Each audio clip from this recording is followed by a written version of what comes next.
Confesión Bautista de Fe de 1689, es una confesión ortodoxa. Y esta lección, al igual que las otras dos que vamos a ver a lo largo de estas clases que tendremos, son parte de un curso que damos en nuestra escuela pastoral en la iglesia con respecto a la Confesión Bautista de Fe como una introducción. Hoy, por supuesto, no podemos mirar una introducción en todo el sentido de la palabra, sino que tenemos que fijarnos en un aspecto clave, en un aspecto importante que es nuestra identidad, y esa identidad nuestra encontrada a la luz de la Confesión Bautista de Fe. Así que antes de meternos en ese tema y explicar lo que vamos a mirar el día de hoy en el desarrollo de nuestra clase, quisiera que me permitan introducir nuestra clase de esta manera. ¿Por qué es importante estudiar un tema como la identidad? ¿Por qué es importante? Cuando el pastor Roberto me habló conmigo y hablamos sobre el asunto de hablar de un curso sobre la identidad bautista, siempre es una bendición porque el tema de la identidad es un asunto sumamente importante. Es importante saber lo que somos, es importante saber lo que creemos. Mientras más conscientes somos, mientras más va pasando el tiempo, nosotros comenzamos a darnos cuenta de que saber qué creemos y por qué lo creemos se convierte en una convicción. Y entonces, a medida que un cristiano va creciendo en su vida espiritual, comienza a tener preguntas que necesita satisfacerlas. Las personas que no están interesadas en su identidad es simplemente porque no tienen un fundamento suficiente o una profundidad suficiente que los lleve a hacerse preguntas difíciles o preguntas que tienen que ser respondidas. Y por lo tanto, ellos simplemente se quedan con un apodo como diciendo, yo soy bíblico. Pastor, yo soy bíblico. A mí solo hábleme de la Biblia porque yo soy bíblico y yo no tengo que hablar cosas de hombres. Bueno, con muchísimo respeto quiero decirlo, todos procuramos ser bíblicos y ese es el espíritu de un verdadero creyente. Si alguien no buscara ser bíblico, entonces no estamos hablando de cristianismo bíblico. Cuando uno menciona o se excusa a través de ese pretexto, yo soy bíblico, realmente está actuando en la forma que actúa un niño pequeño. Mientras nuestros hijos comienzan a crecer, es común que ellos comiencen a preguntar cosas y es bendito tener en nuestras casas álbumes de fotos y tener el día que nos casamos y el día que ellos nacieron, porque ellos comienzan a hacer preguntas. Papá, ¿y cuándo se casaron? ¿Y dónde te conociste con mi mamá? ¿Y ustedes qué nombre me querían poner? ¿Y cuando yo nací, quién estuvo? Y todo ese tipo de preguntas tienen que ver con una realidad de la identidad que un niño o una niña comienza a tener la necesidad de saber por causa de su crecimiento. Mientras un niño no crece en ese aspecto o no comienza a profundizar en eso, simplemente no le importa saber quién es. No tiene una conciencia al respecto. Simplemente existe. Bueno, es lo mismo que pasa con muchos cristianos. Lastimosamente, este aspecto de soy bíblico, aunque tiene una forma que trata de mostrar mucha humildad o mucho apego a la escritura, no es otra cosa, y no lo digo en todos los casos, pero en la mayoría de los casos, es una excusa para no buscar verdaderamente nuestra identidad. Y cuando hablo de nuestra identidad, estoy hablando de lo que nosotros somos, lo que creemos y por qué lo creemos. El día de hoy hay una necesidad muy grande debido a que, gracias y por la gloria de Cristo y de su evangelio, la teología reformada ha sido redescubierta y en el caso nuestro latinoamericano ha sido descubierta porque nunca la habíamos recibido. Y entonces hay un despertar maravilloso que todos contemplamos con asombro. La teología reformada está siendo el centro de atención en muchas iglesias, muchos pastores están tratando de buscar su identidad en la Escritura y cuando se dan cuenta de lo que dice la Escritura, comienzan a llamarse a sí mismos reformados. Y realmente le damos gloria al Señor por eso. Sin embargo, el concepto de ser reformado o de ser bautista, que es el caso particular que yo quiero tratar con ustedes, tiene que ser buscado en un sentido cuidadoso, profundo, en donde nosotros podamos verdaderamente tratar de encontrar nuestra identidad a la luz de las Escrituras, pero también mirando lo que la historia dice. En el caso que yo tengo en esta tarde con ustedes y en estos días, la identidad de la que vamos a hablar es la identidad bautista. Yo no sé cuántos de ustedes, los que hoy están escuchando, vienen de iglesias bautistas. supongo, en base al porcentaje o en base a una estadística normal, quizás la gran mayoría tiene un apego o son miembros de iglesias bautistas y nos gozamos por eso. El día de hoy yo quiero analizar y empezar a analizar este concepto de la identidad bautista. ¿Qué significa ser un bautista? ¿Qué debe creer un bautista en el sentido histórico, teológico? Y solo quiero hacer un paréntesis en esta pequeña introducción que estoy haciendo.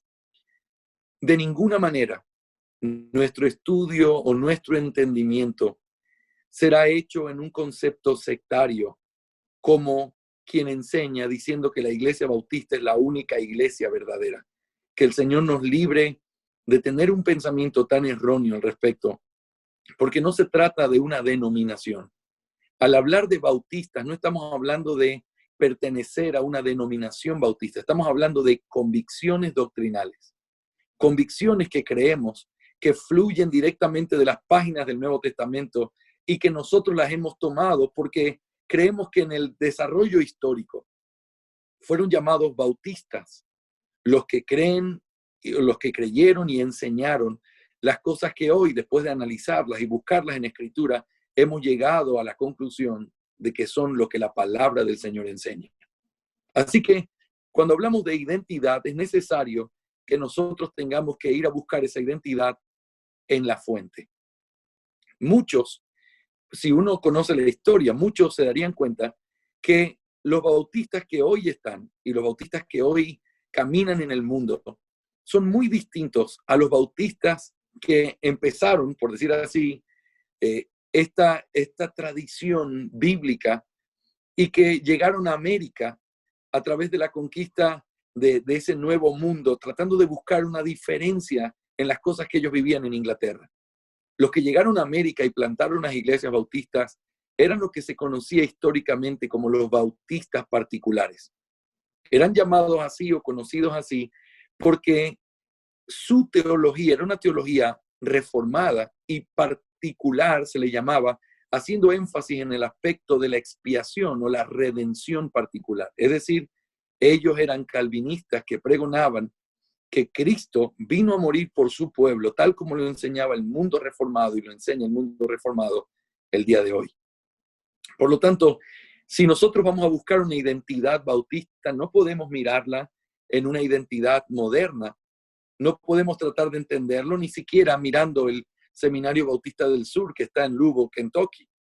No podemos mirarlo o tratar de entenderlo a través de mirar lo que algunos bautistas fundamentalistas o algunos bautistas que tienen un espíritu sectario tratan de explicar qué es la identidad bautista. Tenemos que ir a una fuente y por eso mi énfasis y mi propósito en estas clases será tratar de rastrear nuestra identidad bautista a la luz de la Confesión Bautista de Fe de 1689.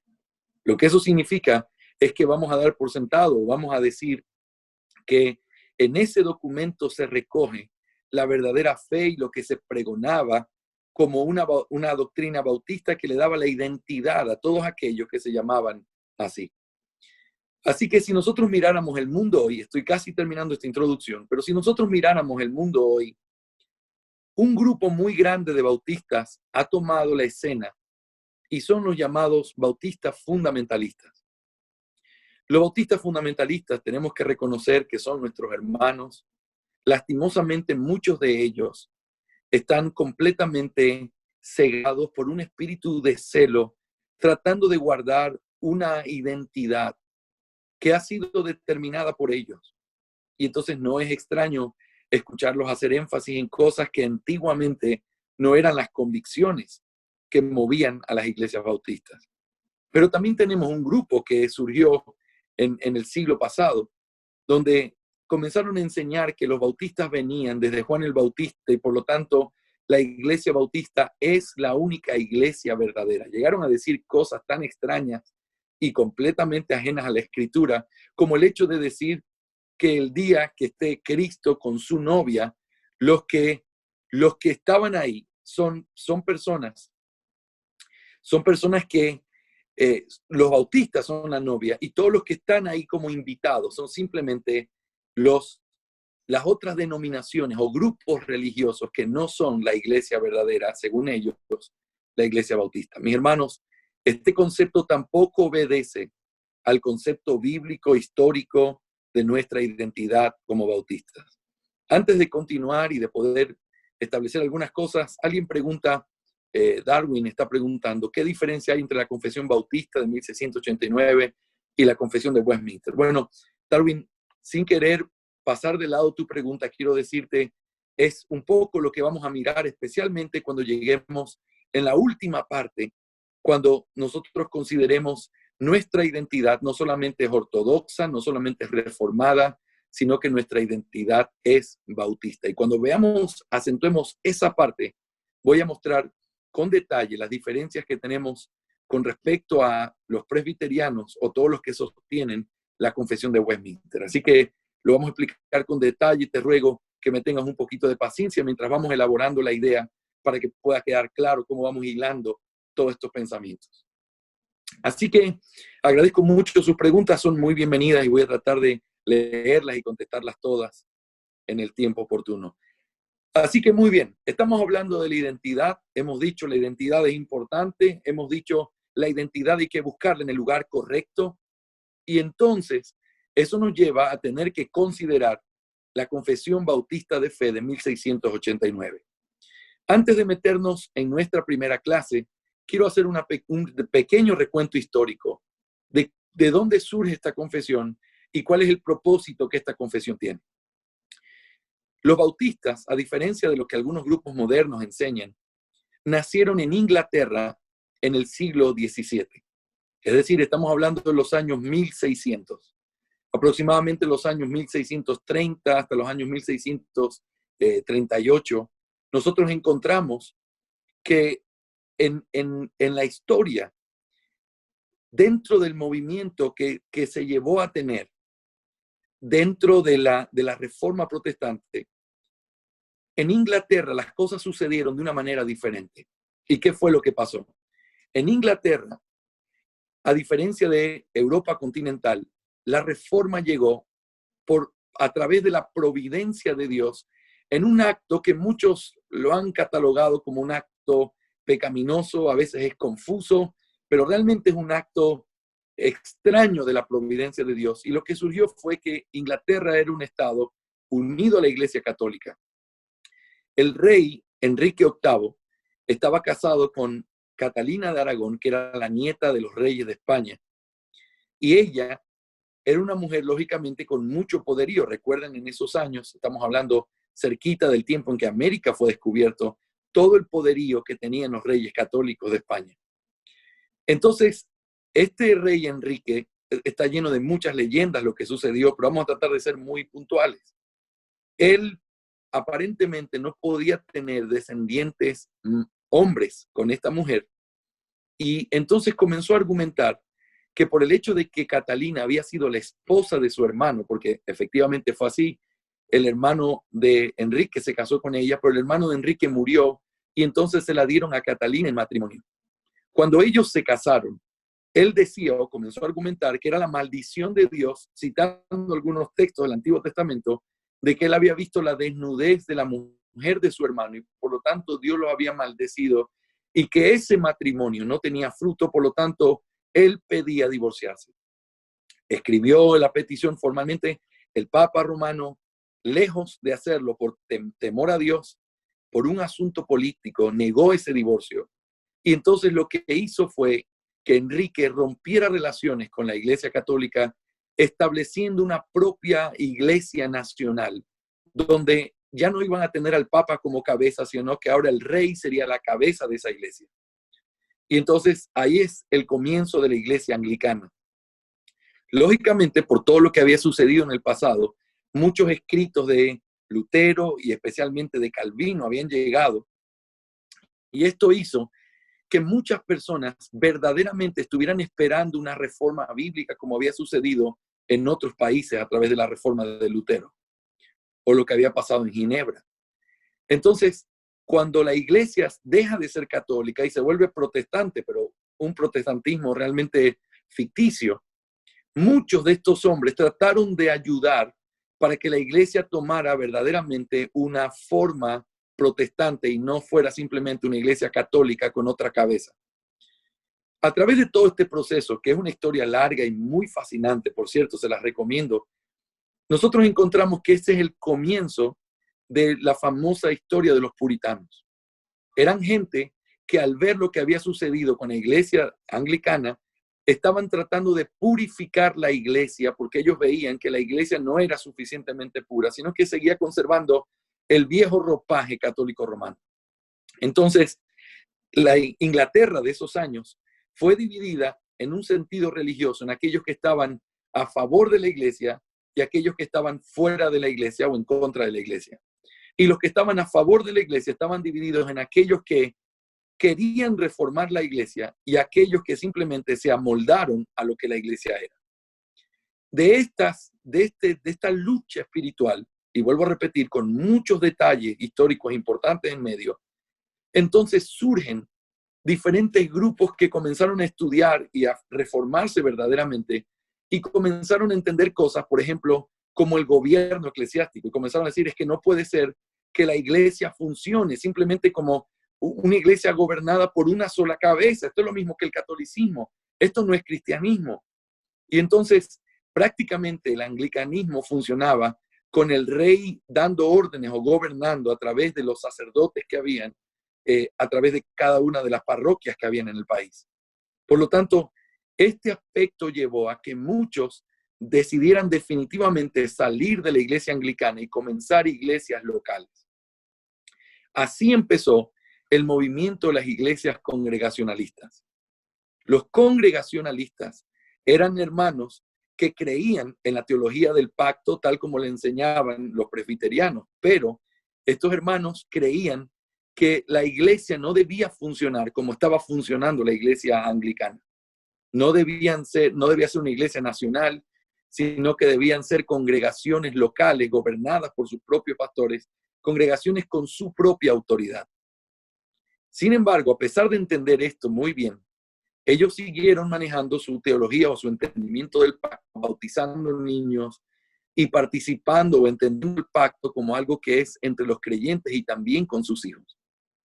De iglesias así, entonces surge una iglesia que comenzó a mutar o a cambiar a través de diferentes convicciones, y ahí es donde comenzó a aparecer el primer movimiento de bautistas en la historia. Ahora, bautistas particulares me refiero porque hay algunos grupos que han mantenido ciertas prácticas similares, como el bautismo del creyente, pero estamos hablando de rastrear nuestra herencia y lo que somos, y es a ese lugar en donde nosotros tenemos que rastrear nuestra identidad.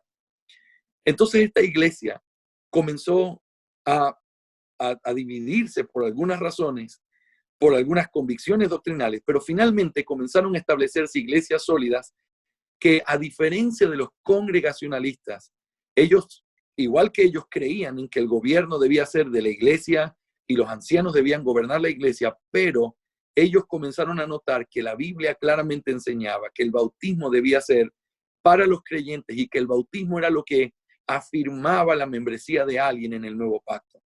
Por lo tanto, ustedes tienen que imaginarse, aún dentro de la diferencia congregacionalista, anglicana o presbiteriana, aún dentro de las diferencias que ellos tenían, todos creían y todos practicaban el bautismo de infantes, ninguno para salvación, pero sí lo entendían como parte de la forma en la que el pacto era mantenido de padres a hijos. Pero entonces ustedes tienen una iglesia que ahora no solamente es diferente con respecto al gobierno, no solamente es diferente con respecto a lo que ellos entienden de la autoridad que la iglesia tiene en sí misma, sino que es diferente porque ya no bautizan niños, sino que ahora bautizan creyentes. Literalmente, nadie más lo hacía en ese tiempo dentro de la esfera de las iglesias ortodoxas y reformadas. Por ese tiempo, hubieron personas como los anabautistas. Y esto es un asunto importante y les pido, ténganme paciencia un minuto nada más. Esto es bien importante explicarlo. Pero los anabautistas, quienes muchos bautistas han afirmado, y recientemente en el Ecuador, en una de las convenciones de la Convención del Sur, estuvieron hablando de que la identidad bautista viene de los anabautistas. Bueno, la única cosa en común con los anabautistas es que ellos bautizaban a creyentes. Pero es tan diferente la teología y es tan diferente los aspectos prácticos de la teología de ellos con la nuestra, que realmente no se puede rastrear una conexión de identidad con los anabautistas. Y eso lo vamos a probar también al hablar un poco de las confesiones de fe. Pero entonces, ¿qué pasó? Imagínense en Londres, ahora hay una iglesia nueva, ya de por sí fuera de la ley, porque la única iglesia permitida era la iglesia del Estado, pero era una iglesia un poco dudosa porque la práctica del bautismo de creyentes hacía que ellos sean muy asimilados o muy relacionados con los anabautistas. Y lo que había sucedido 100 años antes, porque los anabautistas tenían ya un buen tiempo caminando por ahí, los anabautistas tienen algunas prácticas o tenían algunas prácticas que marcaban su teología. Entre ellas, ellos no creían en el gobierno civil, ellos creían que el gobierno civil era la manifestación del diablo en la tierra, por lo tanto, no se debía respetar ni tener ningún tipo de consideración hacia el gobierno civil. En otras palabras, ellos creían en anarquía en ese sentido. Pero algunos de ellos eran gente que hacía revoluciones con armas y otra gente que hacía simplemente una revolución pacífica, yéndose a diferentes aldeas, apartándose y practicando lo que ellos creían. Otra cosa es el hecho de que los anabautistas creían en que Dios seguía hablando a la persona, al creyente, y entonces de alguna manera la estima que tenían los anabautistas por la palabra de Dios no era tan seria o tan firme, sino que ellos creían mucho en esta revelación de Dios a través del espíritu de revelación que ellos hablaban. Así que, como ven, no hay una conexión teológica realmente con la ortodoxia de esos días, pero muchos presbiterianos, y por cierto, muchos hombres muy amados y respetados de los cuales leemos sus libros, comenzaron a alertarse de lo que estaba sucediendo. Y entonces comenzaron a difundir, estamos hablando de los años 1643, 1642, comenzaron a difundir diferentes panfletos diciendo, tengan cuidado, porque esta gente fanática, loca, que no cree en el gobierno, ha aparecido ahora en Londres. Y ellos se estaban refiriendo a algo que en la historia se conoce como la masacre de Münster, que Münster es una ciudad en Alemania. Como los anabautistas eran gente que no creía en el gobierno civil, ellos, habían grupos radicales, como les dije, uno de esos grupos radicales tomó la ciudad de Münster por la fuerza. Como ellos creían que Dios revelaba, dice que uno le había dicho a Dios que era David y el otro era Elías, y entonces ellos tomaron la ciudad por la fuerza y hubo una masacre. ¿Y cuál era el rasgo distintivo de la fe de estos hombres? Que ellos bautizaban creyentes, a diferencia de todos los que bautizaban niños. Por lo tanto, cuando ven a otro grupo de gente bautizando creyentes, inmediatamente los relacionaron y comenzaron a decir, cuidado, esta gente va a ser el mismo problema que hizo en Münster. Ténganles cuidado, no los escuchen. Esta gente es perversa. Y entonces, en medio de la persecución que ya vivían, comenzó a levantarse otra persecución mucho más agresiva, en la cual comenzó a hablarse mal o distorsionar lo que los bautistas creían. Eso es lo que nos lleva a la escritura de la primera confesión de fe. Ahí fue cuando se compuso la primera confesión de fe. Esta confesión de fe fue escrita en unión con 7 iglesias que ellos adoptaron esta confesión con el propósito, según lo que dicen las cartas iniciales, las cartas de presentación de esta confesión. Estas son 7 iglesias, y dicen en la introducción, mal llamadas anabautistas, que se reúnen en Londres y que adoran al Señor. Son iglesias de Cristo. Y entonces ellos comienzan a explicar que la razón por la cual tenían que explicar esto es porque ellos no eran anabautistas. Y la forma de probarlo era que ellos querían que la gente que tuviera dudas pudiera leer al respecto, para que al leerlo supieran exactamente cuál era su fe. Y este era el corazón que había en ellos. Hermanos, nosotros somos ortodoxos como ustedes. Y entonces en esa primera confesión de fe publicada por primera vez en el año 1644, en esa confesión de fe se habla de todas las doctrinas ortodoxas que los anglicanos, que los presbiterianos y que los congregacionalistas tenían. Las mismas doctrinas ortodoxas para decir, nosotros no somos una secta, somos cristianos como ustedes.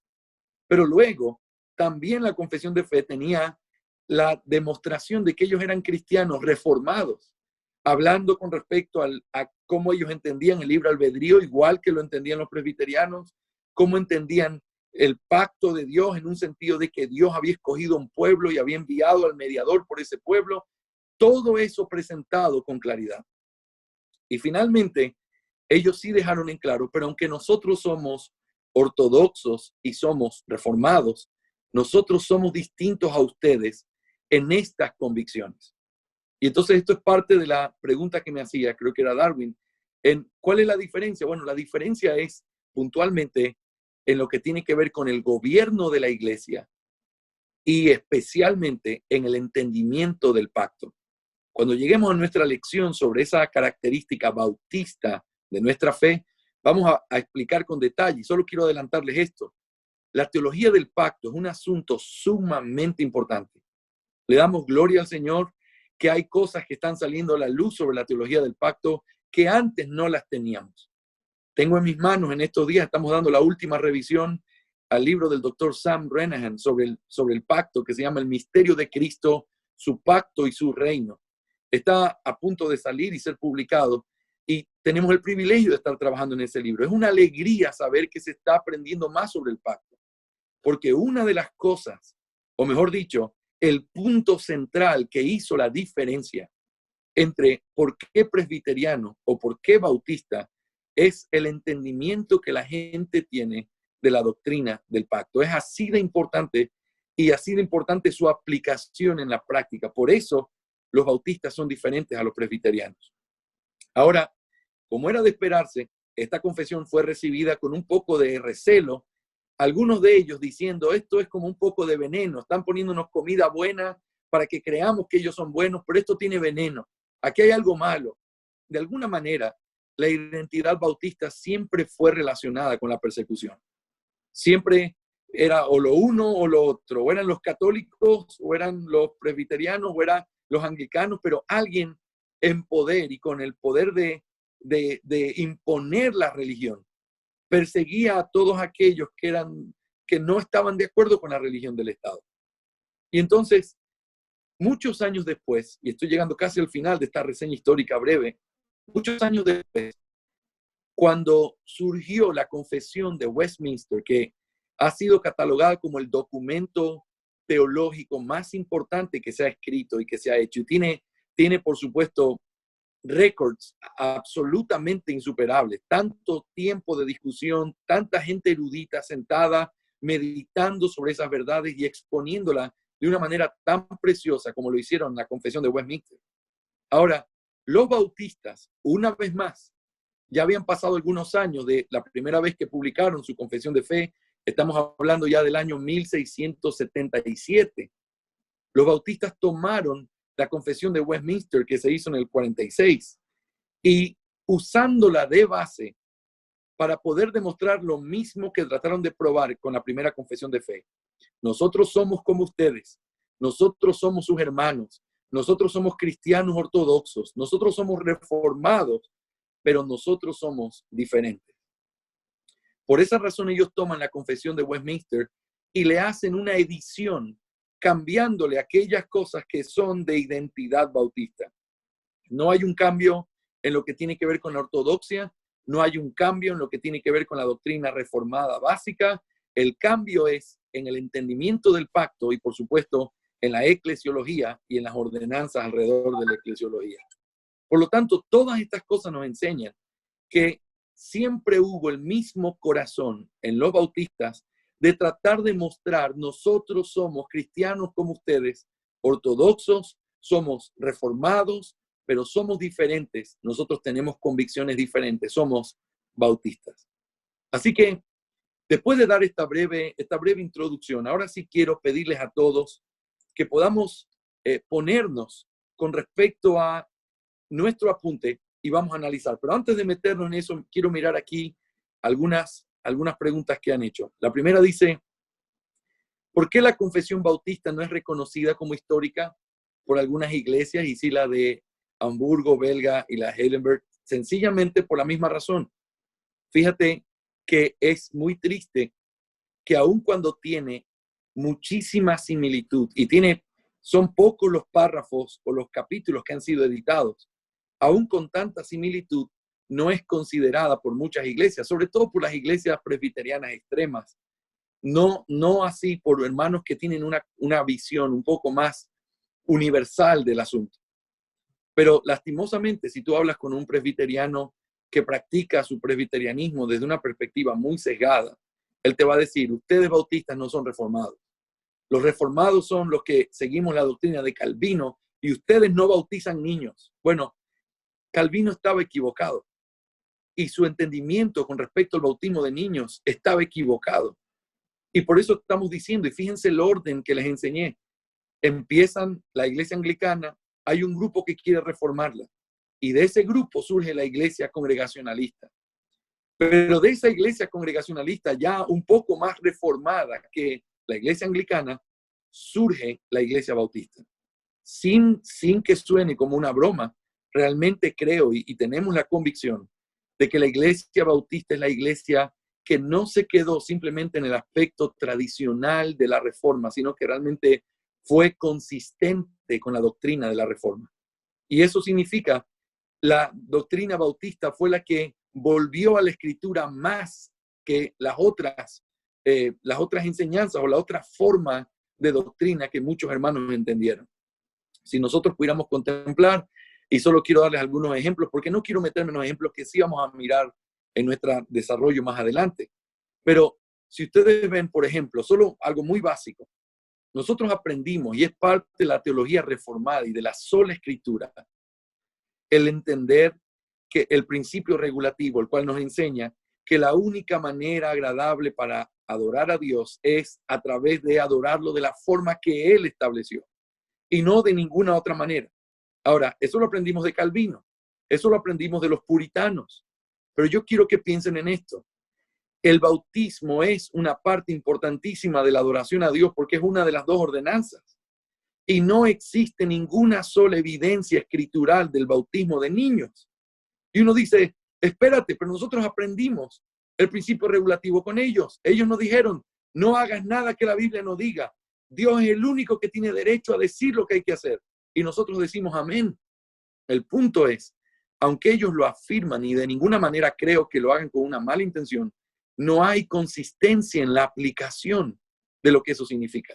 ¿Cómo puede ser que algo tan importante como el bautismo, ellos puedan tomarlo por buenas y necesarias consecuencias sin que haya claramente la enseñanza explícita de la Escritura con respecto al bautismo de niños? Entonces, simplemente por explicar ese punto ahí, por ejemplo, nosotros vemos una inconsistencia que los bautistas trataron de llevarla hasta las últimas consecuencias. No puede ser así. Si el bautismo tiene que ser dado por Dios porque es una ordenanza de la iglesia, entonces eso significa que el bautismo tiene que ser como el Señor lo estableció y tenemos que seguir el patrón bíblico. No podemos conectar el pacto y sacar una conclusión a través de lo que pasó con Abraham, hacerlo en el nuevo pacto simplemente a través de una injerencia teológica. No es así como se tiene que llegar a las conclusiones de todo lo que Dios establece para su adoración. Cuando Dios quiso algo en la adoración, Él lo estableció de manera directa, clara y lo puso como un mandato que los hombres tenían que cumplir. Por lo tanto, eso es un ejemplo. Si quisiéramos hablar de otro ejemplo, por ejemplo, la libertad de conciencia. ¿Qué es la libertad de conciencia? La libertad de conciencia te enseña que el único Señor sobre la conciencia de las personas es el Señor Jesucristo y su Espíritu Santo a través de su palabra. Por lo tanto, cuando tú consideras eso, tú preguntas, ok, quiero que alguien me explique entonces por qué ellos perseguían y metían presos a aquellos que no creían como ellos. ¿Por qué, si eso fue así, por qué los anglicanos pusieron todas estas leyes a través de las cuales no se podían congregar, metieron presos a los que no eran como ellos? ¿Por qué muchos con la doctrina paidobautista persiguieron a otros que no eran así? Y estoy hablando de perseguirlos hasta la muerte. Ahora, sin entender ni sacar de contexto lo que estamos diciendo, lo que quiero decir es, yo no estoy juzgando sus intenciones, yo no estoy juzgando la razón por la que lo hicieron. Lo que estoy diciendo es que eso es una inconsistencia. No se puede hablar de libertad de conciencia y al mismo tiempo decir que el Estado tiene que juzgar a todos los que no creen lo que la Iglesia Nacional está diciendo. Hay una inconsistencia. Y entonces, la Confesión de Westminster, siendo tan gloriosa como es, tuvo que ser editada al llegar a Norteamérica porque no era consistente con la práctica en un Estado libre el aplicar las cosas que la Confesión de Westminster sí hizo en Inglaterra. Entonces, yo lo que quiero decir con todo esto, y otra vez, yo quisiera que ustedes tomaran todo lo que estoy diciendo. Primero, que lo vayan a investigar, no tienen que creerme absolutamente nada. En segundo lugar, que lo tomen desde una perspectiva balanceada. No estamos diciendo, ellos son nuestros enemigos, no estamos diciendo, ellos no eran cristianos, no estamos diciendo, lo hicieron porque odiaban a Cristo, no. Lo hicieron aún con su mejor intención. Lo que estoy diciendo es, pero fueron inconsistentes en su aplicación de la doctrina que creían por causa de ciertas cosas o modelos a los que ellos nunca terminaron de reformar, no terminaron de volver a la Escritura, buscando esa consistencia en la Escritura.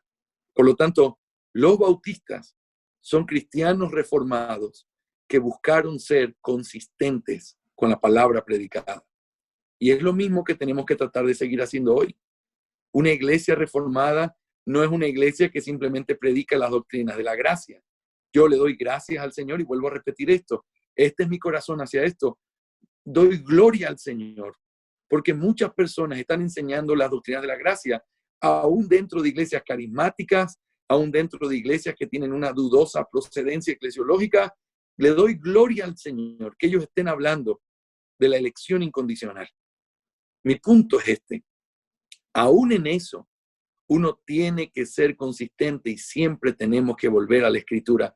No podemos marcarnos o abrazarnos de un nombre sin probar que lo que estamos haciendo es conforme a la Escritura. ¿Cuál es lo inevitable de una persona que comienza a encontrar las doctrinas de la gracia? Si a ti te pasó lo mismo que a mí, tú estabas en una iglesia, tenías una formación, a ti te enseñaron algo y de pronto tú encontraste algo completamente distinto.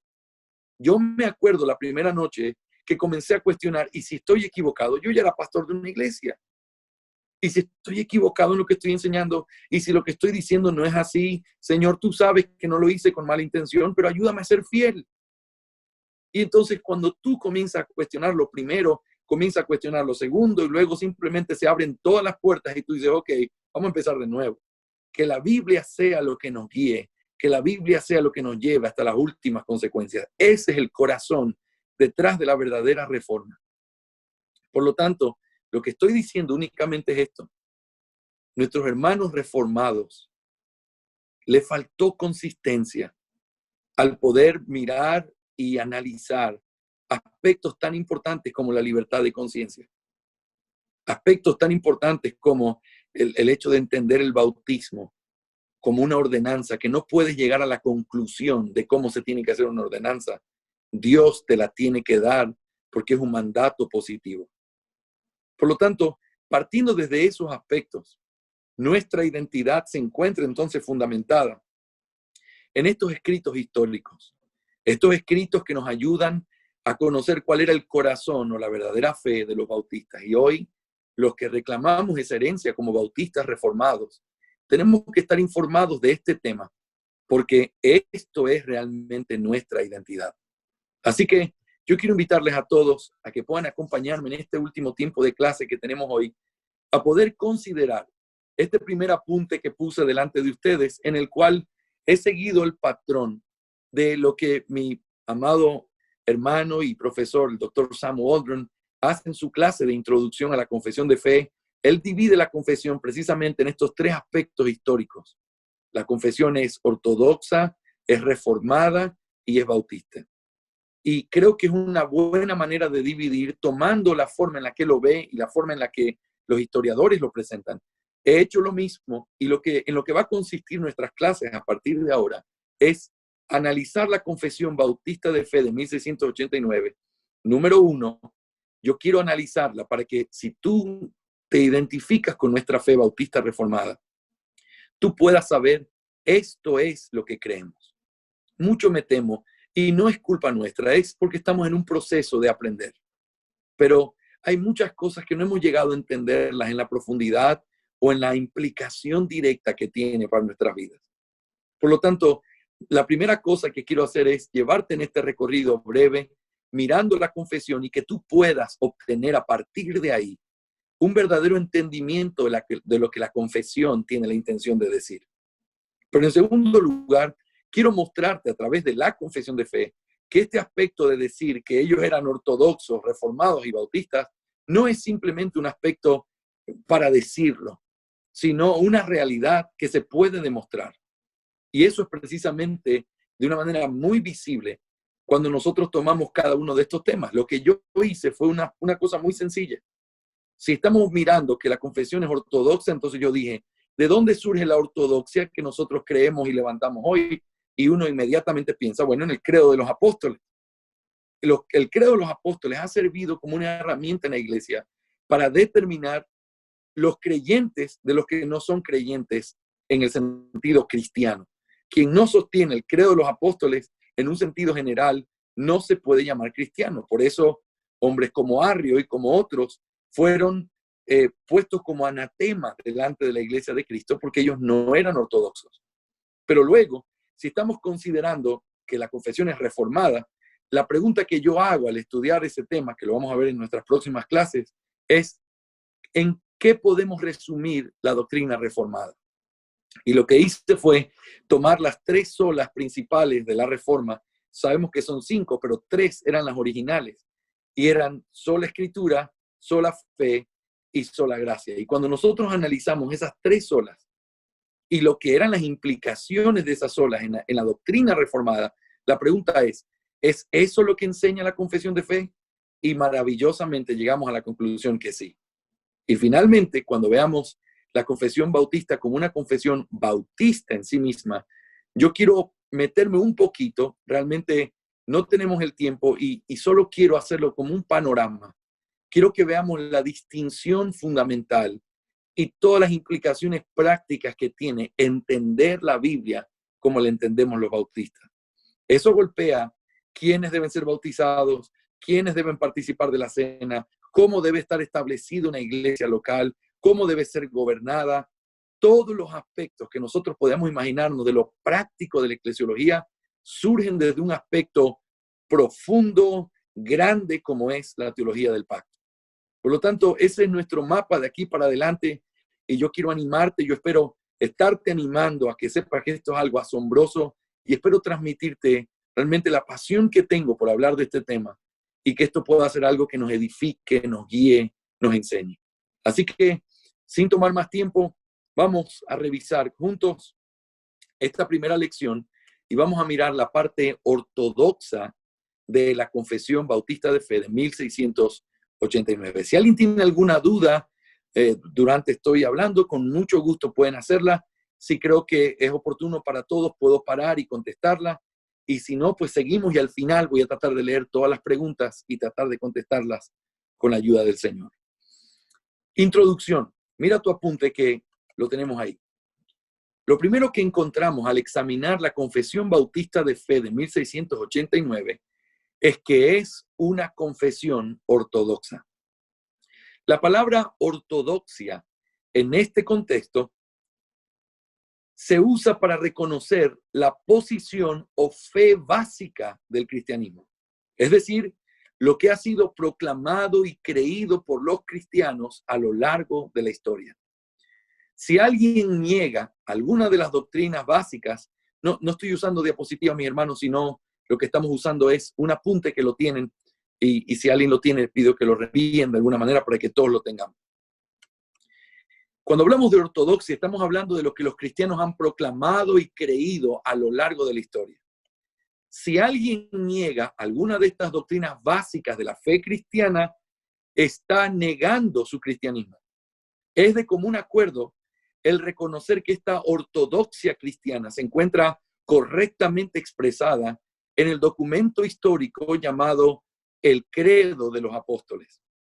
Por esta razón, nuestro análisis con respecto a la ortodoxia de nuestra confesión de fe lo vamos a hacer a la luz del Credo de los Apóstoles. Antes de empezar nuestro análisis, me gustaría añadir que este asunto de la ortodoxia y su relación con la confesión bautista de fe Era algo que estaba en la mente de los hermanos de estas 107 iglesias que fueron las que firmaron la segunda confesión de fe en 1689. Uno de los grandes propósitos por los que presentaron su confesión de fe fue la de probar que ellos no eran un grupo herético con doctrinas novedosas, sino cristianos verdaderos que proclamaban lo mismo que otros habían proclamado a lo largo de la historia. La forma que utilizaron para demostrarlo fue utilizando el mismo orden y forma de la confesión de Westminster.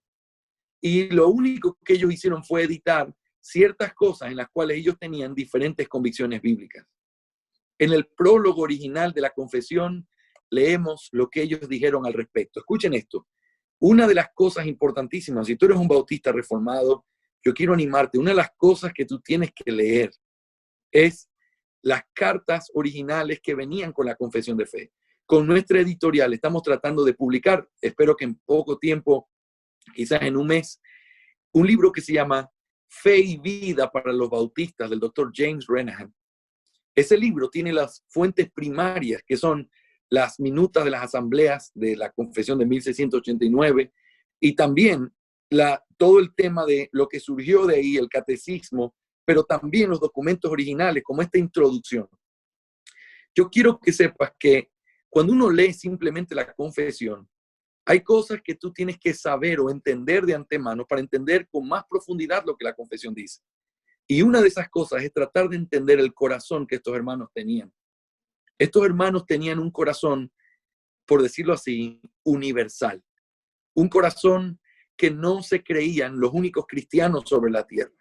Un corazón que no era sectario, un corazón que no era diciendo, oh, presbiterianos, ustedes como no tienen nuestras convicciones, ustedes no son cristianos. No, no, hermanos, ustedes son nuestros hermanos. Es más, nosotros creemos lo que ustedes creen.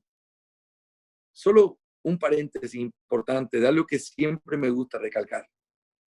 Qué diferente al aspecto de muchos bautistas reformados el día de hoy que tienen un aspecto sectario. Mis hermanos, si hay algo que podemos hacer por nuestros países, por nuestra teología, es volver a imitar este corazón que ellos tenían.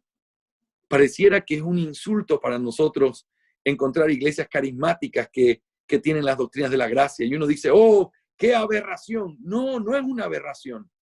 Es la gracia de Dios. Y es la gracia de Dios que tenemos que seguir orando y tratando de hacer todo lo que esté a nuestro alcance para tratar de guiar a esos hermanos. Todavía le falta, estamos de acuerdo. Ese no es el camino final. No han llegado a la meta todavía. No tienen las implicaciones prácticas de las benditas doctrinas de la gracia. No las tienen. Pero qué glorioso es escuchar que están predicando y cantando de ese evangelio, que es el único evangelio bíblico. Por lo tanto, quiero animarlos a que las palabras que se repiten en esta carta de introducción pueda ser lo que nosotros imitemos con toda el alma. Un corazón que no creemos que somos los únicos, que nos gozamos y reconocemos por causa de que todos aquellos que están unidos a Cristo, tal como lo dice nuestra confesión, están unidos a nosotros también porque nosotros estamos en Cristo. Por lo tanto, ellos son nuestros hermanos. Y ese aspecto sectario, ese aspecto elitista, ese aspecto de yo sí tengo la verdad y tú no, es un aspecto que tiene que ser quebrantado porque es pecado, porque no es lo que trae gloria al Señor.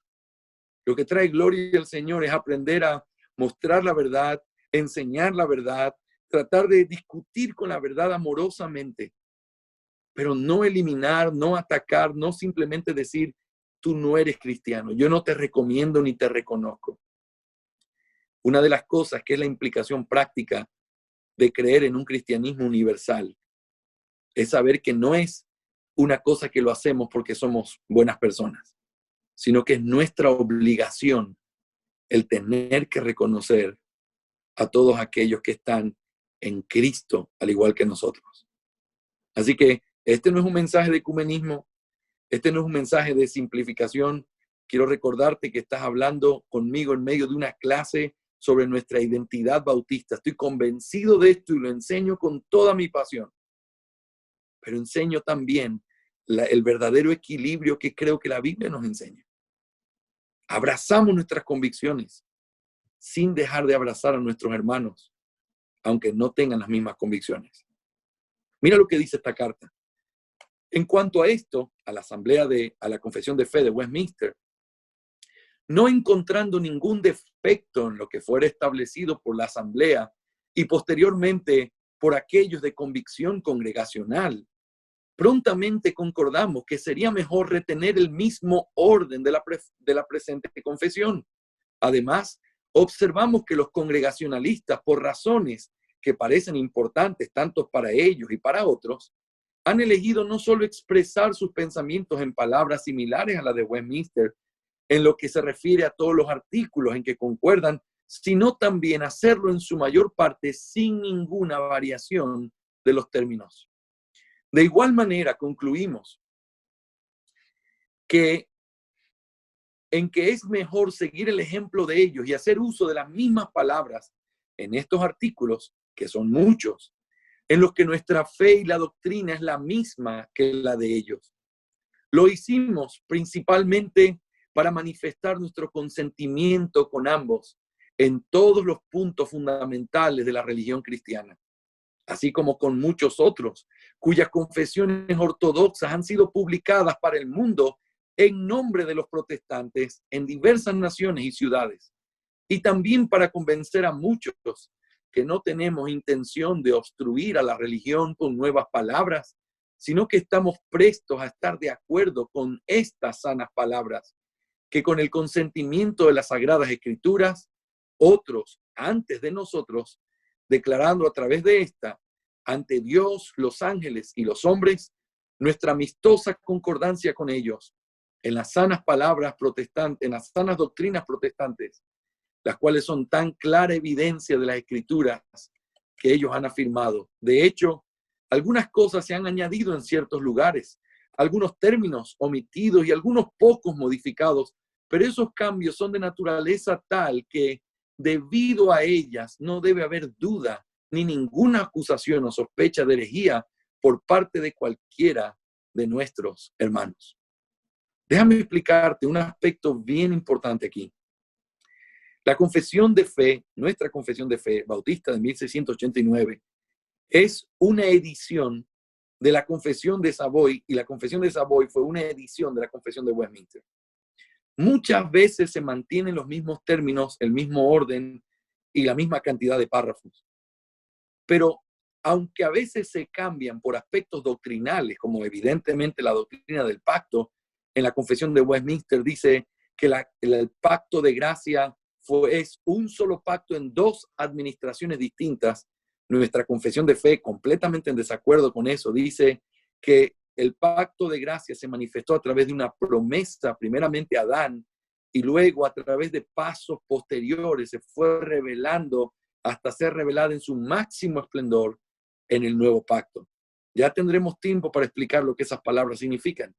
Lo que quiero decir es evidente que hay un cambio en las palabras y en los párrafos porque la doctrina es diferente. Pero en las doctrinas que son iguales, incluso ellos guardaron términos, expresiones y cantidad de párrafos similares a los de Westminster para mostrar su igualdad, incluso en algunas ediciones. Ellos simplemente editaron cosas no porque pensaran distinto, sino por un asunto editorial, para hacerlo más claro, porque a ellos les pareció que era una mejor manera de entenderlo, que no era ambiguo, etc. Tuviéramos muchísimo para decir con respecto a estas dos confesiones y cómo se relacionan, pero por ahora es suficiente entender esto. El corazón de los bautistas, al hacer la confesión de fe, fue: nosotros somos cristianos como ustedes y somos ortodoxos como ustedes. Así que la ortodoxia es lo que hace la diferencia entre un cristiano y un hereje, entre una iglesia verdadera y una secta. Esa es la razón por la que es sumamente importante que la Confesión Bautista de Fe de 1689 sea examinada a la luz de la ortodoxia cristiana. En ese tiempo muchos creían que los bautistas eran una secta que en uno de los escritos famosísimos de ese tiempo, en contra de lo que muchos grupos habían surgido, hablaban de un libro llamado Gangrena. Y esa palabra se usaba para hablar de todos estos grupos que estaban gangrenando literalmente Inglaterra. Y parte de esos los llamaron así a los bautistas.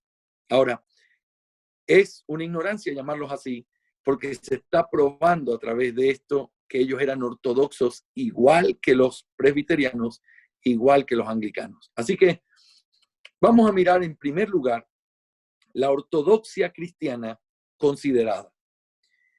El Catecismo de Heidelberg, haciendo eco de la aceptación universal del credo apostólico como una representación fiel de la fe ortodoxa del cristianismo, hace la siguiente declaración en la respuesta a su pregunta 22. La pregunta es esta: ¿qué es lo que debe creer el cristiano? ¿Te das cuenta la magnitud de esa pregunta? ¿Cuál es el contenido intelectual que debe sostener y creer y abrazar con toda su alma un creyente o alguien que dice ser un creyente? ¿Sabes cuál es la respuesta que da el Catecismo de Heidelberg? Esta es su respuesta: todo lo que se nos ha prometido en el Santo Evangelio, sumariamente contenido en el símbolo apostólico, en cuyos artículos se expresa la fe universal e infalible de todos los cristianos. La expresión símbolo apostólico que aparece aquí es otro nombre que se le da para el credo de los apóstoles. El catecismo manifiesta la suprema importancia de la doctrina expresada en este credo al decir que eso es lo que todo cristiano debe creer. En las palabras del catecismo, cada frase del credo expresa la fe universal e infalible de todos los cristianos. Eso no es algo pequeño, está hablando de algo importante. Se está afirmando que las bases del cristianismo bíblico están formuladas en estos versos antiguos y que en ellos se encuentra todo lo que un cristiano necesita saber con respecto a su fe como el fundamento de su ortodoxia. Y entonces, aquí les he puesto el credo de los apóstoles y simplemente lo voy a leer.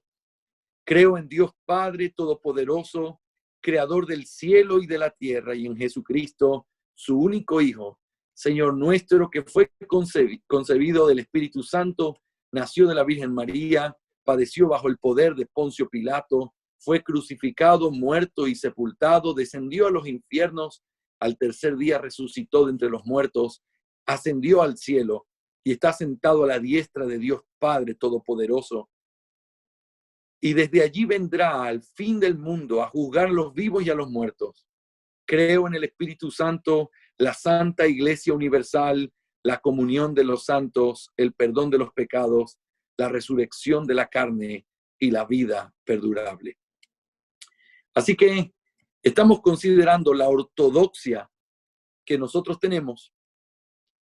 Ya, querido Alejandro, después hablamos de ese tema de Cristo bajó a los infiernos. Ya lo vamos a analizar porque tiene una explicación muy importante. Pero miremos entonces, en primer lugar, y les pido, tratemos de poner nuestra mente en el propósito central.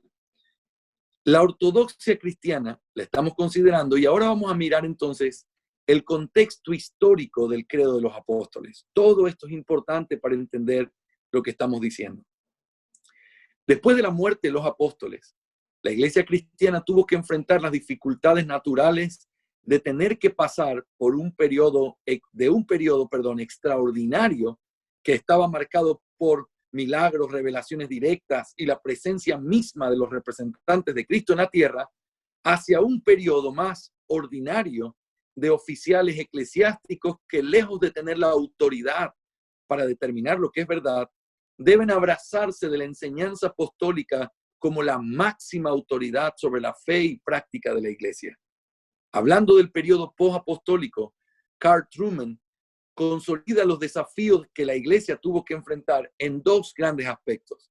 Carl Trueman dice que el primer gran aspecto, después de que los apóstoles murieron y quedó la iglesia sin apóstoles, fue que ellos tuvieron que tratar con el liderazgo de la iglesia. Ellos tenían que resolver cómo se iba a establecer la estructura de liderazgo que iba a normar la iglesia. Por eso, lastimosamente, nosotros encontramos que hay una desviación desde muy temprano a comenzar a nombrar a ciertos pastores o a ciertos obispos como arzobispos, y luego llegó a también ser establecido la forma que luego se convirtió en el papado. Pero todo esto fue una realidad que ellos tenían que vivir. Hasta ese tiempo los apóstoles vivían. Hasta ese tiempo los apóstoles determinaban y los concilios existían. Pero los apóstoles, teniendo la autoridad, ellos eran la estructura sobre la que se normaba la iglesia. Pero cuando ellos dejan de estar, por el hecho de que los apóstoles no tienen sucesión, entonces la iglesia se enfrentó con un problema. ¿Y ahora qué hacemos? ¿Cómo se gobierna? Solo un paréntesis interesantísimo. Cuando uno estudia el libro de Hechos, hay que tener siempre el gran cuidado de saber que el libro de Hechos es un libro que está en un periodo extraordinario y que va de lo extraordinario a lo ordinario.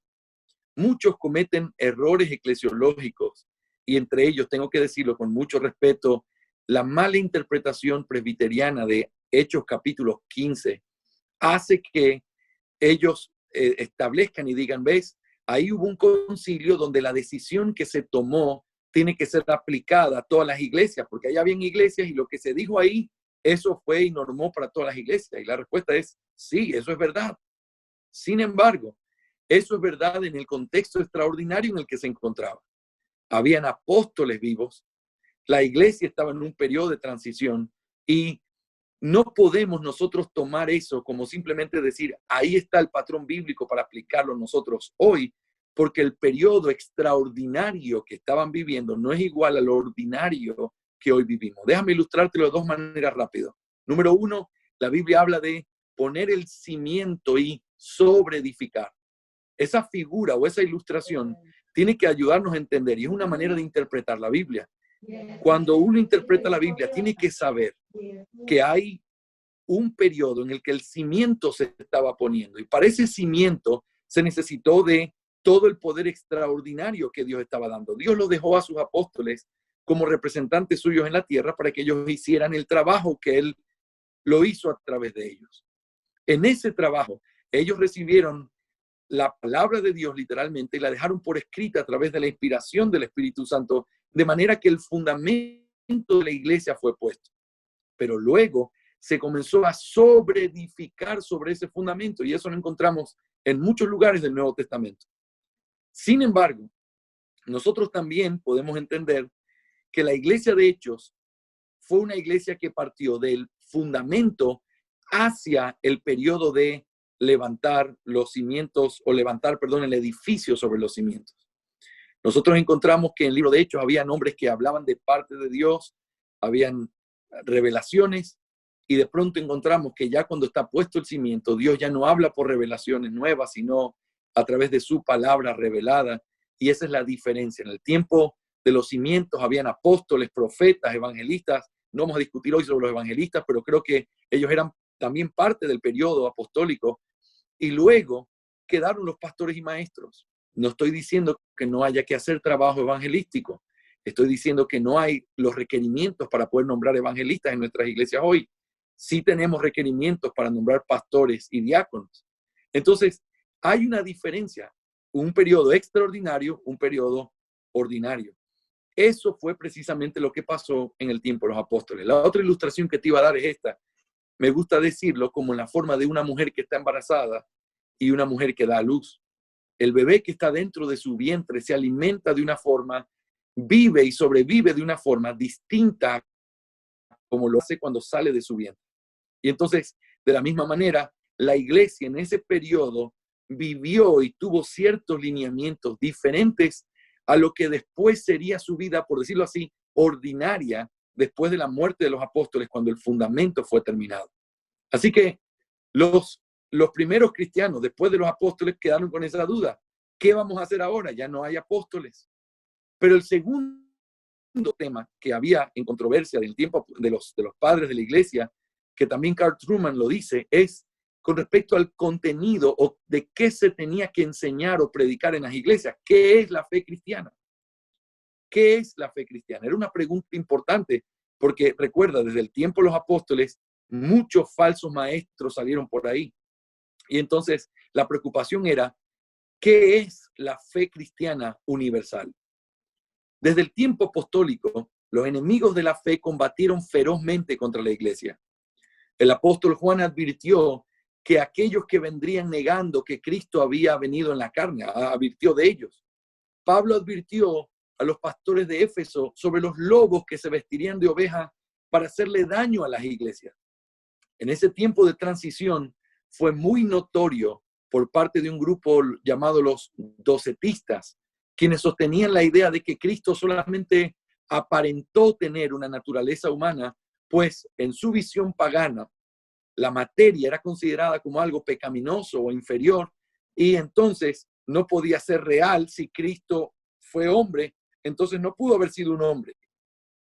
Porque si la carne es mala, entonces Cristo hubiera tenido algo malo, y eso no puede ser. Así que, por lo tanto, su conclusión llegaba que Él no vino en carne verdaderamente. Y de eso nos advierte el apóstol Juan diciendo que cualquiera que diga que Él no vino en carne, entonces ese no es de Dios. Temprano también en la vida de la iglesia se vio la necesidad de tener que proclamar la verdad que fue enseñada por los apóstoles para contrarrestar a todos estos enemigos de la fe. Hombres como Ignacio, Tertuliano e Ireneo escribieron tratados en los que procuraron identificar y proclamar la fe apostólica.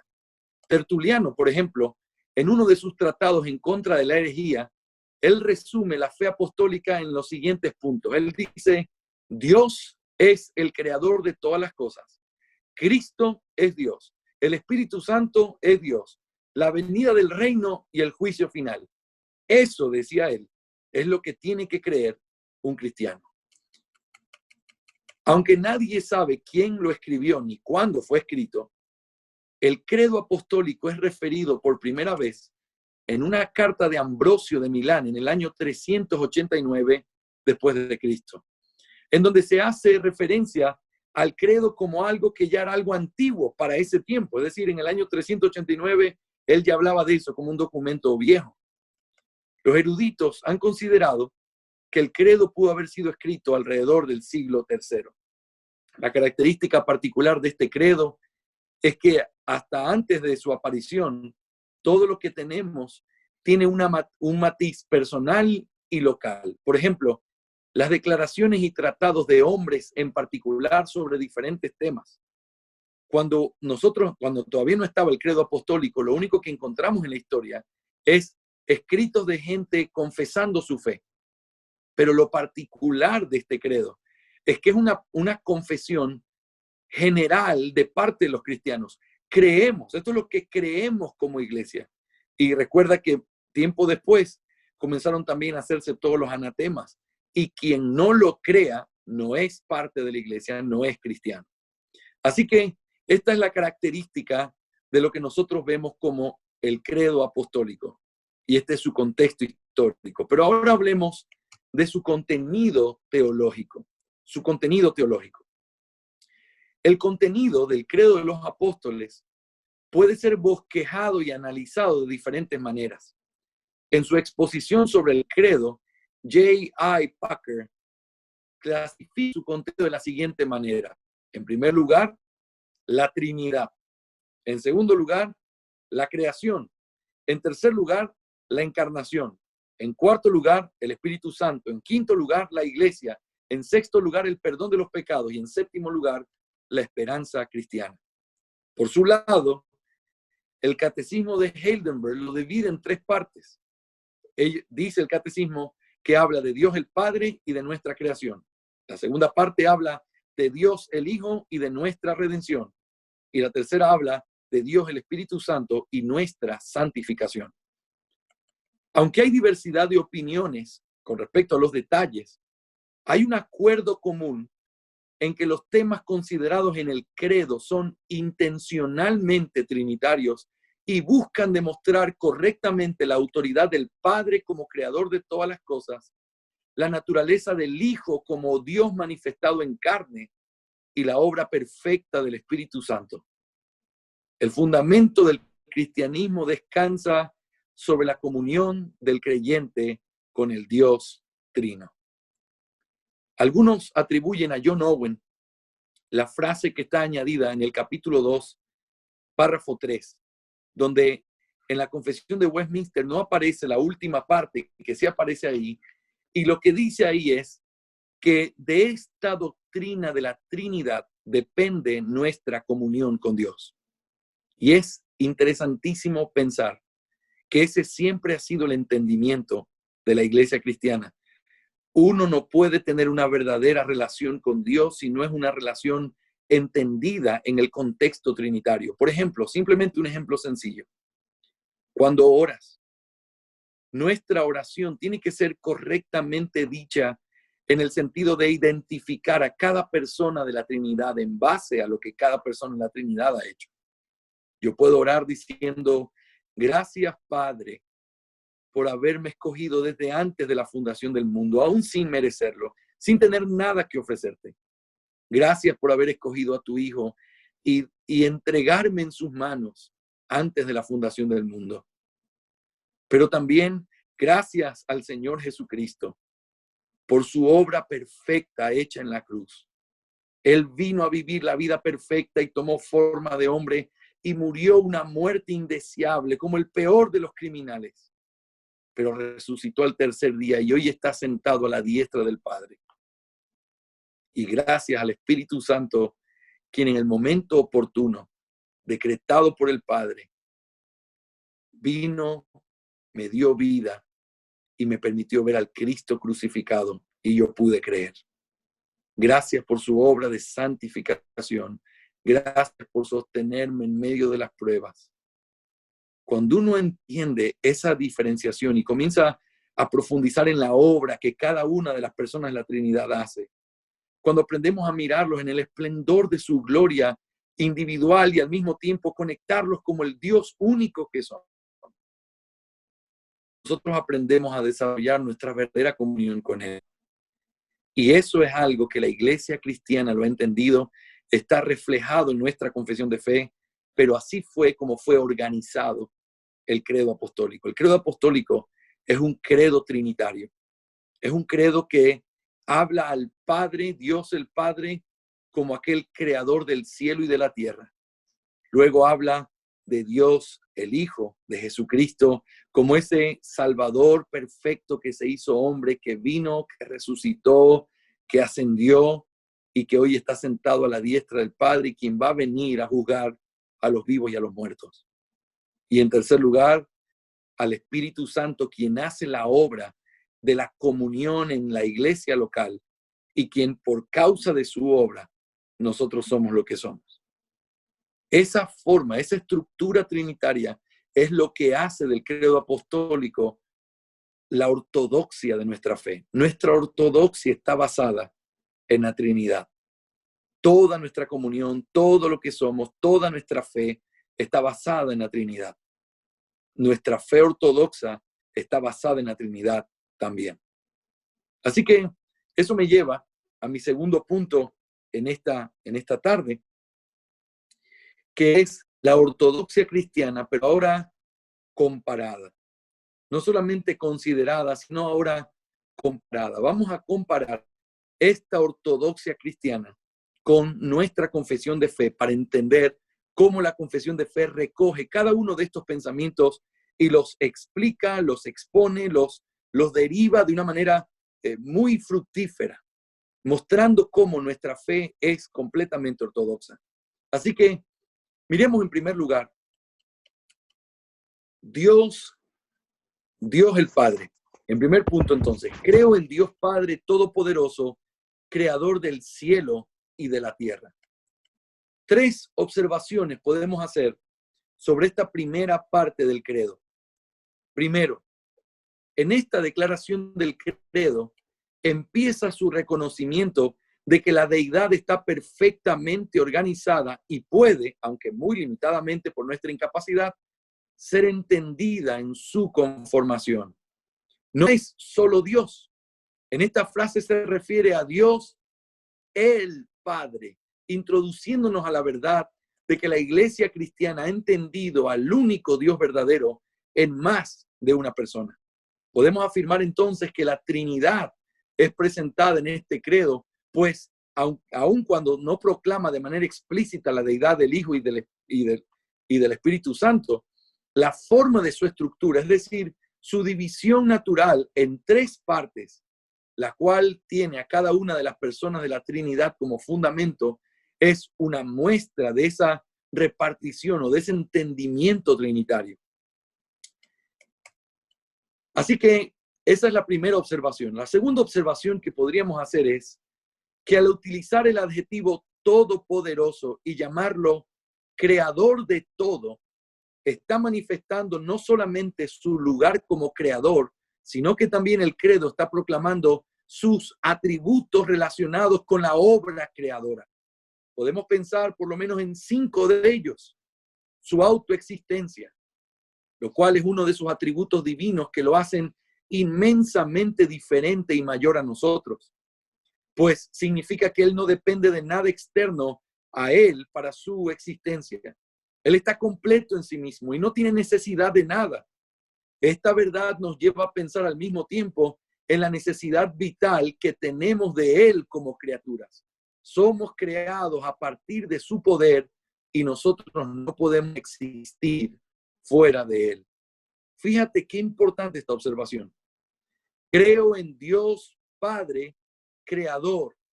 Cuando habla de creador, inevitablemente tiene que venir a nuestra mente los atributos como creador. Y el primer atributo que debe saltar es autoexistente. Él puede y existe fuera de todo lo que hay. Él existe en sí mismo. Por eso es capaz de darle vida a algo a partir de él. Pero nada puede existir sin él o fuera de él, porque él es quien le da la vida a todas las cosas. Él es el autoexistente. Pero en segundo lugar, también, si hablamos de la creación y de los atributos de creación, tenemos que hablar de su omnipotencia, lo cual encierra su absoluta autoridad sin límites para hacer lo que Él ha determinado hacer. Si piensas en Dios como creador, es inevitable pensar en que Él es omnipotente. En tercer lugar, también nos habla de su libertad, lo cual significa que nada lo condiciona o lo obliga a hacer lo que Él hace. En la confesión de fe también se habla de este término, se habla de que Él es libérrimo. Y la palabra libérrimo, que es nuestra traducción al español, significa completamente libre. Si pudiéramos usar un superlativo, sería librísimo, absolutamente libre para actuar como Él quiere. Cuando hablamos de la creación y hablamos de sus atributos como creador, tenemos que hablar de su libertad también. Pero también tenemos que hablar de su sabiduría, que sin necesidad de tener que explicar este atributo, es evidenciado en la perfección y hermosura de todas las cosas creadas.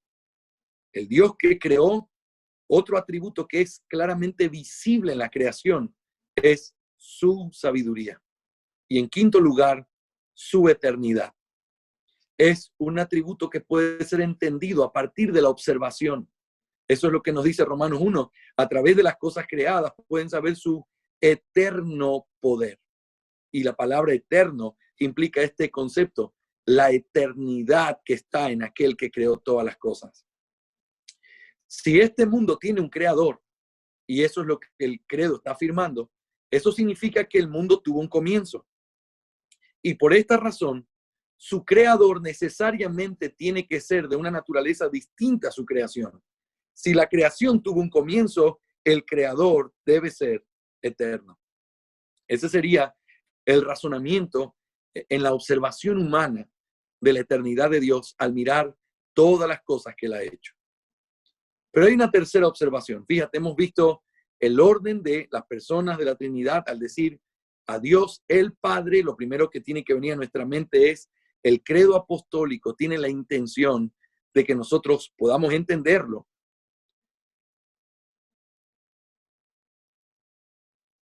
Está bien, vamos a parar justo en este punto.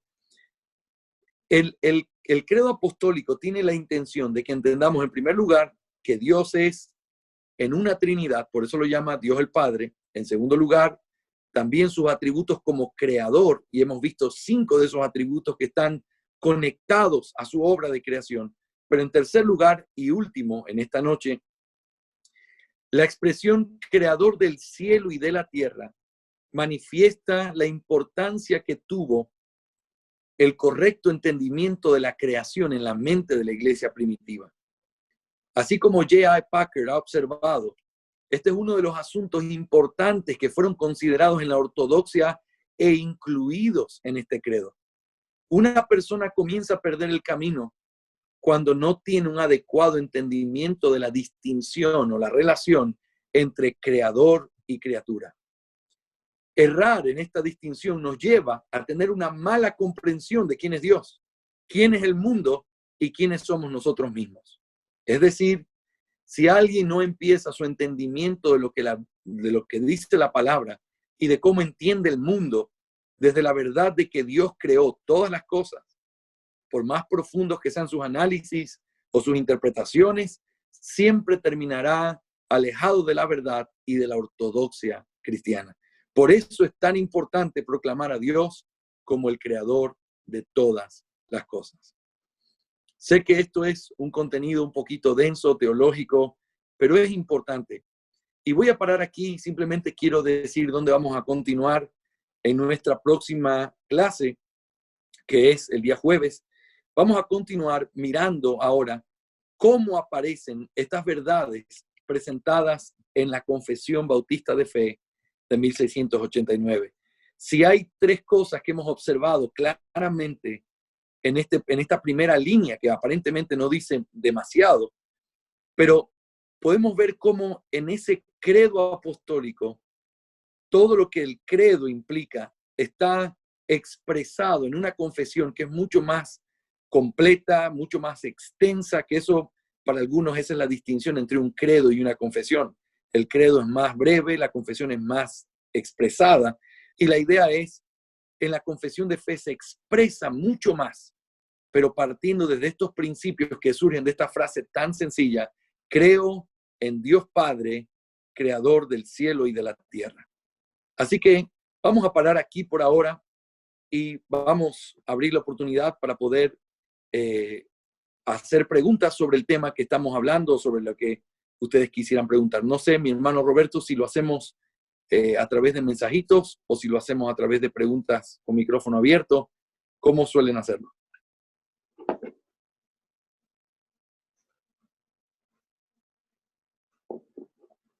Pastor, bueno, sería bueno que los hermanos que tengan preguntas vayan escribiéndolas al chat. Creo que ya hay unas cuantas, Pastor, y vayamos respondiendo esas. Y mientras va pasando aquello, algunos hermanos van a también preguntar, ¿no? Muy bien, muy bien. Entonces voy a ir mirando. Lastimosamente, cuando miro las preguntas aquí en mi teléfono no puedo verlos a ustedes, pero voy a ir contestando y a medida que vayan preguntando podemos irlas aumentando aquí. Dice, una de las preguntas que me hizo Yerico Ibarra es: los presbiterianos mocionan que es la confesión bautista la que adoptó la confesión de Westminster como base para escribirla. Y tenemos que decirlo con toda libertad y sin ningún motivo para sentirnos mal, que eso es absolutamente cierto. La confesión bautista es una edición de la confesión de Westminster, pero no por esto es una confesión ni una copia, ni algo erróneo, ni tampoco algo presbiteriano en el fondo, sino que por el hecho de que la confesión de Westminster es una confesión ortodoxa y reformada, era necesario tener lo mismo. Y en este punto nosotros podríamos decir lo siguiente: sería muy triste y muy sospechoso el tratar de ser originales con respecto a la doctrina que se tiene en una iglesia o con respecto a la doctrina que uno pregona. Por eso es tan cuestionable, y lo digo con muchísimo respeto, que alguien diga que el sistema dispensacionalista es la forma en la que tenemos que interpretar la Biblia, siendo que no tiene más de 150 años. Y uno dice, ¿cómo puede ser que toda la historia de la iglesia no lo haya visto? Y con esto no estoy diciendo que no vayamos aprendiendo o mirando cosas, pero hay una frase que aprendí del doctor Richard Barcellos una vez y que es tan verdadero. Él dijo, lo que es verdad no es nuevo y lo que es nuevo no es verdad. Y creo que eso se aplica. Los bautistas no tenían la intención de ser novedosos ni nuevos en lo que enseñaban, sino de marcarse y pararse sobre el concepto de lo que es una fe ortodoxa y reformada. No había nada que buscar o que simplemente inventar, sino que si ellos hicieron un buen trabajo, que es lo que en la carta inicial que les leía, eso es lo que ellos dicen, entonces no había ninguna razón para poder tratar de decir lo mismo con otras palabras si lo que ellos estaban diciendo era verdad. Así que definitivamente no es un secreto ni algo de lo que debemos avergonzarnos, ni algo que le reste importancia a nuestra confesión de fe. La Confesión Bautista de Fe de 1689 fue tomada en el molde de la Confesión de Westminster, respetando sus capítulos, el orden de los capítulos, pero también editada a la luz de lo que nosotros creemos que es verdad. No hay nada novedoso, lo que hay son convicciones bautistas distintas. Así que eso es lo que podemos decir. Hay otra pregunta aquí que dice, ¿hay alguna similitud o concordancia de la confesión de fe de los hermanos de Plymouth